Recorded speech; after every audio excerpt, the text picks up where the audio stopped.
Welcome to the Crazy J podcast show. Ladies and gentlemen, boys and girls, it is time to talk about the ALDS Detroit Tigers for Seattle Mariners Game 5 preview. I'm going to get to that in a second, folks. But let's talk about Game 3 and Game 4. I'm going to touch a little base on Game 3 for a second. There was one thing I want to talk about is that in the third inning, the way that Seattle started, their scoring, and they end up winning 8-4. Was an error by Dingler after green through the ball from outfield to home plate. Dingler messed up. Did not focus on the ball, maybe focused on a runner.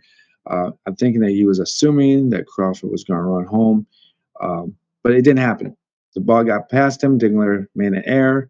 That's kind of how the game proceeded to be. I think that this is not Jack Flaherty's fault. I think, Jack Flaherty, you can only do so much, but if you don't have a defense to do this job, it's going to work against you, right?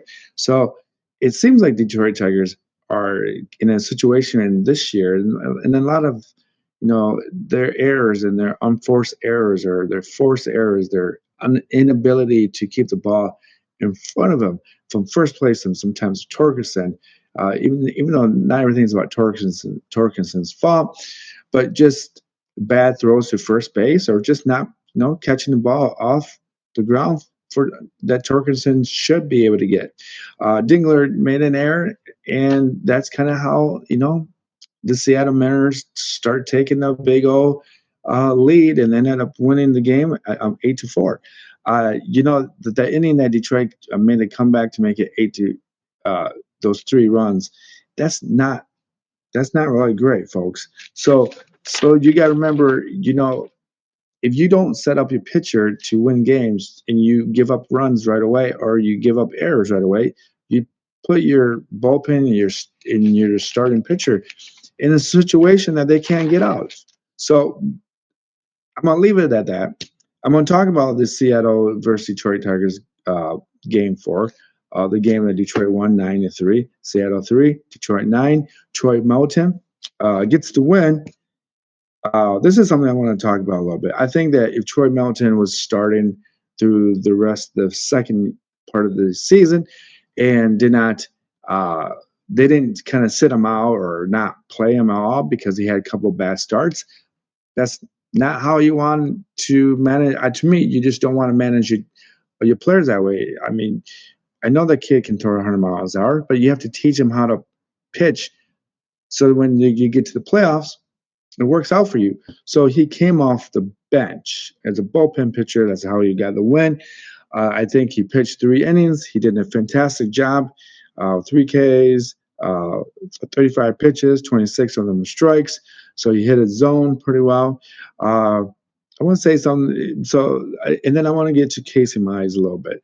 Casey Mize only pitched 3 innings, 2 hits, 1 earned run, 6 strikeouts, 54 pitches, 36 strikes. I think that if you don't teach pitchers, how to work through the ups and downs of the innings, you're going to set up the bullpen to fail. So, however, Detroit Tigers won this game in itself. I know next year, along with the strike zones, will be challenged throughout the game. Both teams will be able to challenge calls, balls, and strikes. And if you keep getting them right, you keep getting them the opportunity to keep using it. You get 2 of them wrong, I think, and I think that incorrect, you lose your challenges. That's what I think that might happen next year. I'm not sure about the rules. Another thing that's going to change next year is the inning that the pitcher has to pitch in order to qualify as a win. And that's going to go from 5th inning to the 6th inning, so they have to go through the 6th inning. I think this is great for baseball. No hitters this year from any player.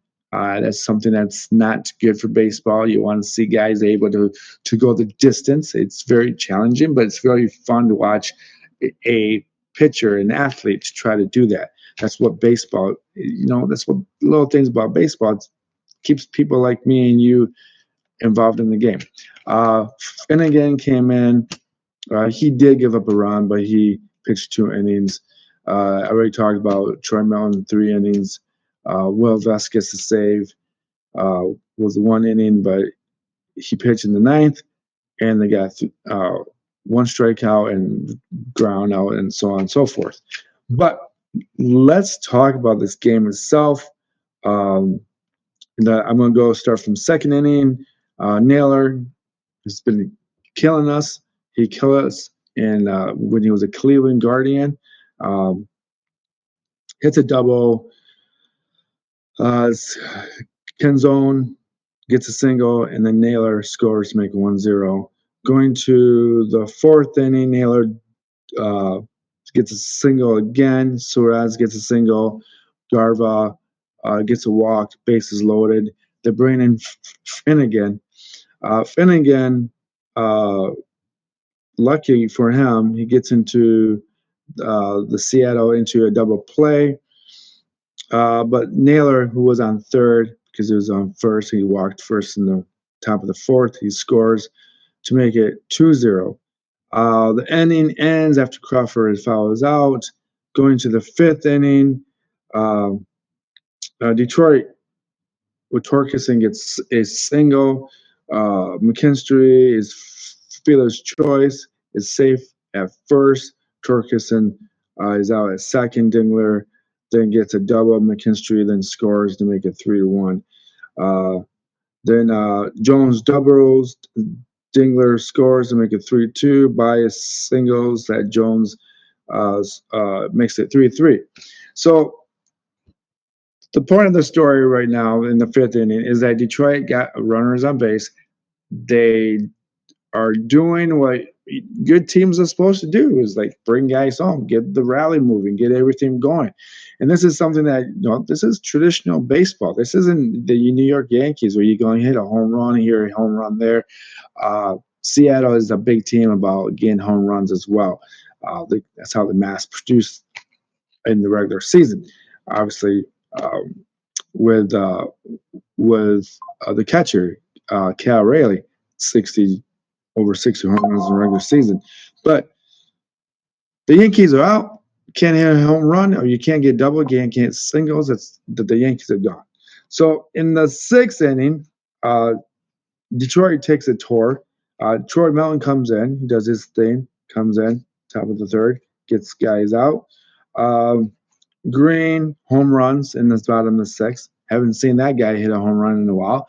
But it was very nice to see Green hit a home run. It was very pleasant to see that. Welcome back to the club, Riley Green. Torkelson hits up a double. McKinstry singles. Torkelson scores to make it 3-5. Let's see. Kingler strikeouts. Perez gets a double. And then Baez hits a home run. And this guy, it's crazy how these veterans, Baez and Torres, are just keeping the rally going in some form of shape. So it makes it 3-7 for you folks. So Detroit is looking pretty decent. Then Torres hits a home run, as I spoke about how these veteran baseball players for Detroit Tigers are coming in and coming through. So this is something that you want to see. You want to see your veterans come in. Do I think Detroit's going to keep Torres next year? Probably not. Do I feel confident about Cole Keith in second? No, that's hard to. That's like a flip of a coin right now. But let's not get way too ahead of ourselves. So in the bottom of the eighth, McKinstry singles. It's nice to see that McKinstry's is getting his hands around the plate with the bat, making connection with the ball. So that's something that's very good to see. So McKinstry gets a single. Wild pitch gets McKinstry the second base. Dingler walks. Baez, fielder's choice. And then McKinstry scores on that fielder's choice. So make it to 9-3. Tigers win. This is something that it's very good for Detroit. I didn't want the game end or the series end in a that Seattle moment where they come into Detroit and kind of clean us out. So game 5 is at Seattle, and it's going to be Tarik Skubal. I think that most of us have agreed that Tarik Skubal will probably go through 7 innings. If he gets a shutout or at least allows one run or 2 runs, and I think AJ Hinge is going to let him pitch through 7 innings just because of Tarik Skubal's ability to do so. I kind of wonder if he would if uh, if he would trust like Finnegan and Herter and maybe put Troy Melton back in there again, maybe in the 6th, 7th inning, maybe get a couple innings out of that, and then put Finnegan in the 8th inning, and then Will Vest in the ninth.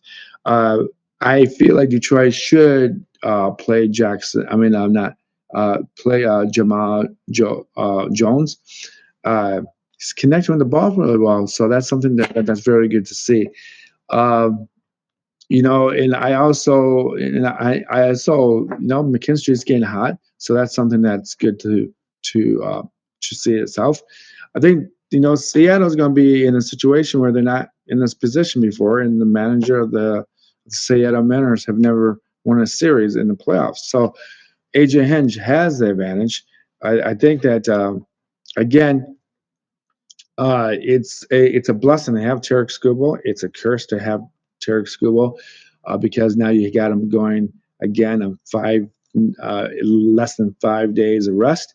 When that happens with Tarik Skubal, I think they're 0-3, not so good. So if you're a bet man, you would assume that he should have a good game. If you're a casino guy playing a Russian roulette, uh, you wouldn't do that.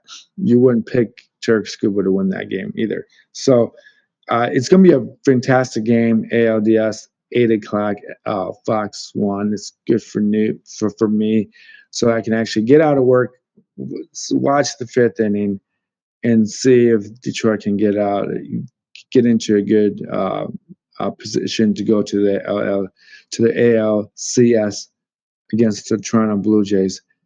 If Detroit loses, I'm still not going to be that upset. You can't live off 3 pitchers, starting pitchers, and you can't live on the bullpen doing the majority of the work. So that's something that you got to always consider.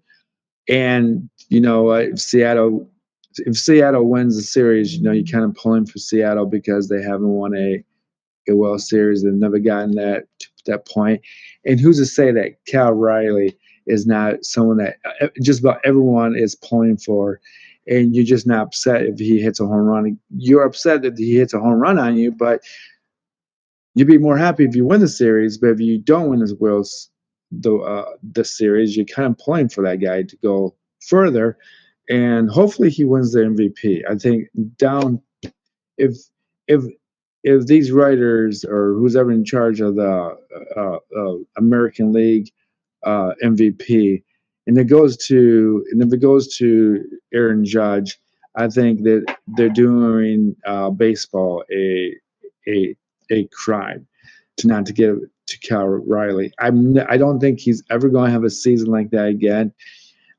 I'm not even picking him to hit 40 home runs.